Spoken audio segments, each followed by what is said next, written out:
আসসালামু আলাইকুম ভাইরে ভাই, এসব আমি কি দেখতেছি আর শুনতেছি? হ্যাঁ, পুলিশে লোক নেবে 4,000 প্লাস, আর 2 দিনে আবেদন পড়েছে 4.5 লাখ, 3 দিনে পড়েছে প্রায় 6 লাখ প্লাস। মানে এরা কারা যারা পুলিশে নিয়োগে আবেদন করতেছে? পুলিশ তো একটা খারাপ জাতি, পুলিশ তো খুব খারাপ, ঘুষখোর।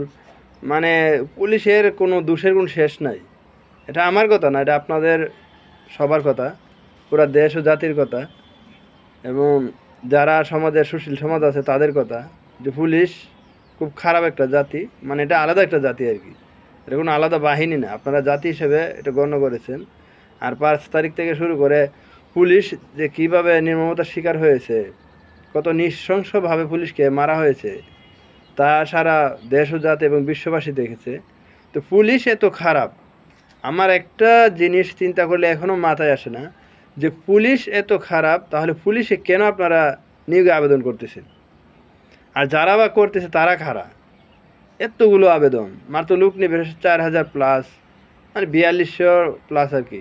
তো এত অল্প সংখ্যক লোক নেবে, এর ভিতরে এত বৃহত্তর এই 4 দিনে এত আবেদন পড়েছে, আরও তো বাকি রয়েছে 11 দিন।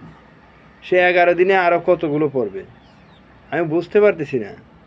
যে কয়দিন আগেও দেখলাম আমরা সোশ্যাল মিডিয়ায়, এবং সরাসরিও দেখলাম যে পুলিশকে হামলা করে পুলিশের টানাপুরি দেওয়া হয়েছে, পুলিশ লাইন পুড়িয়ে দেওয়া হয়েছে, পুলিশকে যেখানে পেয়েছে সেখানে মেরে রাস্তা ঝুলিয়ে দিয়েছে, আগুন দিয়ে পুড়িয়ে দিয়েছে।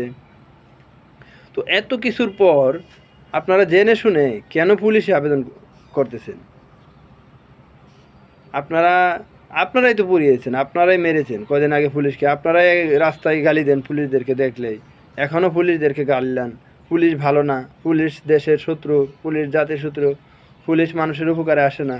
তো ভাই, পুলিশ কারোই উপকারে আসে না। মানে পুলিশ খুব খারাপ একটা জাতি, মানে একটা বাহিনী।